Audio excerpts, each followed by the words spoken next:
when you think about the banjo, most people nowadays, they're like Earl Scruggs, and they just don't even realize, it goes back even before that. There was a guy, Scuffy Jenkins, or Snuffy Jenkins. But anyways, he was the one that actually started that three-finger picking style. And even like the banjo that Don Wayne played there on the stage, that was a trade between him and Earl Scruggs, and they played it together a lot. Uh, Earl Scruggs and Don Reno traded banjos, which is Nelly, which is the one that Don Wayne was playing. That's the banjo that was used to record Dueling Banjos, or the original Fueding Banjos with Arthur Smith. So, I can even remember as a kid, we would go to the bluegrass festivals. And it was funny because, you'd have Bill Monroe and all these famous people. But as a kid, for me, I mean, I didn't realize I was standing in the presence of legends. I was just having fun. And it's funny because one of the festivals we'd go to, there was a big old river behind it, and you could hear all the music playing, and all the kids, we'd go down to the river and jump in it. And I never will forget is, being so young. I mean, I was probably 6 years old. And backstage at one of the festivals, and of course you got Earl Scruggs, you got Bill Monroe, you've got Arthur Smith, you've got any bluegrass legend you can think of is in this room.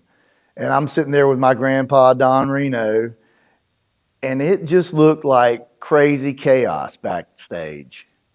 And I never will forget, he told me, he said, son, he said, no matter what it looks like backstage, he said, just get out there and put on a good front. And as long as when you show up on that stage, you put on a good front, everything will be okay. So that's one of those things I've never forgotten, was that statement right there. That's probably the one that made the biggest impact in my life.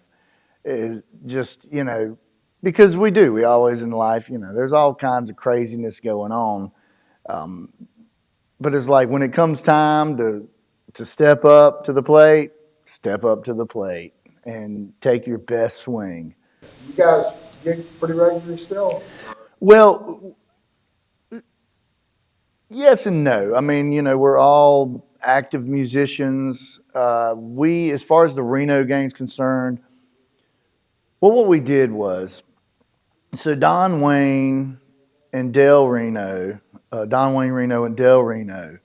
they actually joined a band that I personally think started the bluegrass, revival.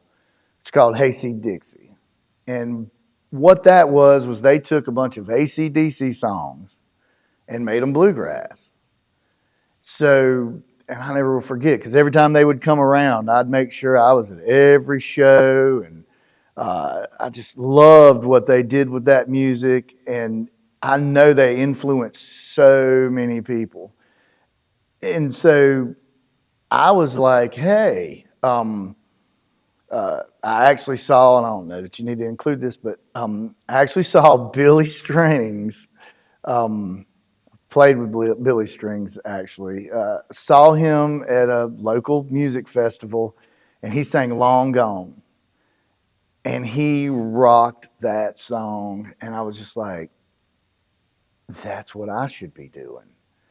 And so I called Don Wayne, and I'm like, hey, man, what if we were to kind of do the opposite of Hayseed Dixie, which took a lot of, rock songs and AC/DC and all these popular bands, and they made them bluegrass songs. Like, what if we took all of, Don Reno, my grandpa, we took his music and kind of did the opposite, made it a little bit more on the rock side of things. And that's kind of how the Reno Gang started, was us taking those old songs, um, you know, blowing the dust off of them, and just really, you know, making them new again. because the music and the content and everything, the lyrics, they're so good. It was just one of those. It's like we could totally do this, and so that's why we did the Reno Gang, and so we've already put out an album. We're actually working on a second album that we're going to be putting out soon. But yeah, I mean that's really what it was. It was us just saying, hey, we're we're gonna refresh these songs.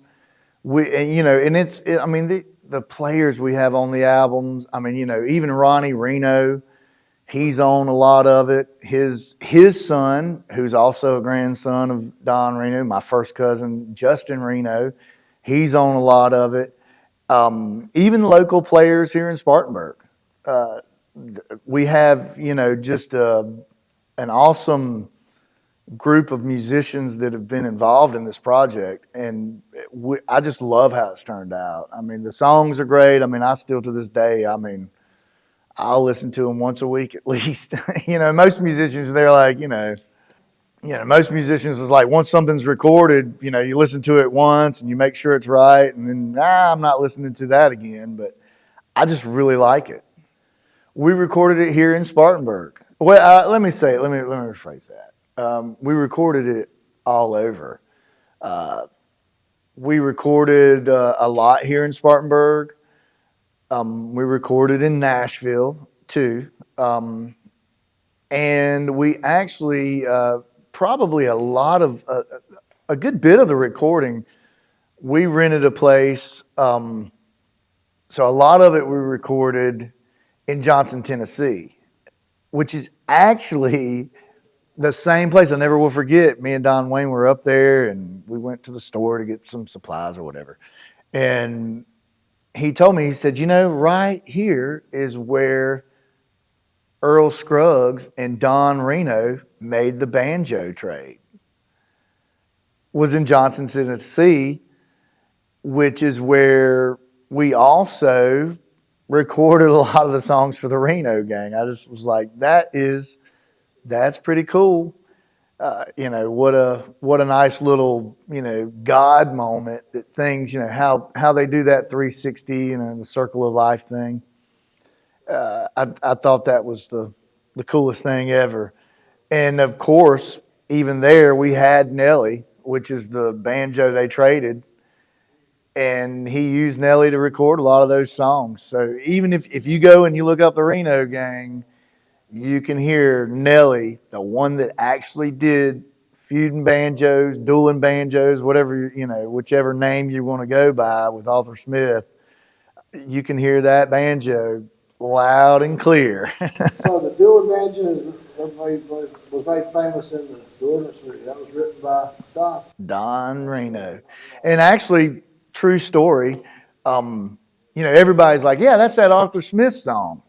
It's funny because, I always, my grandpa played bluegrass, and you always ask people, well, hey, you know who Don Reno is? And they're like, no. And like, have you ever heard of using my Bible for a road map? And they're like, no. And you could always know, you could say, you ever heard Dueling Banjos? Like, yes. It's like, well, hey, my grandpa wrote that. And true story about that song is most people attribute it to Arthur Smith. So my grandpa played with Arthur Smith for, so many years, and they had this song called Fueding Banjos.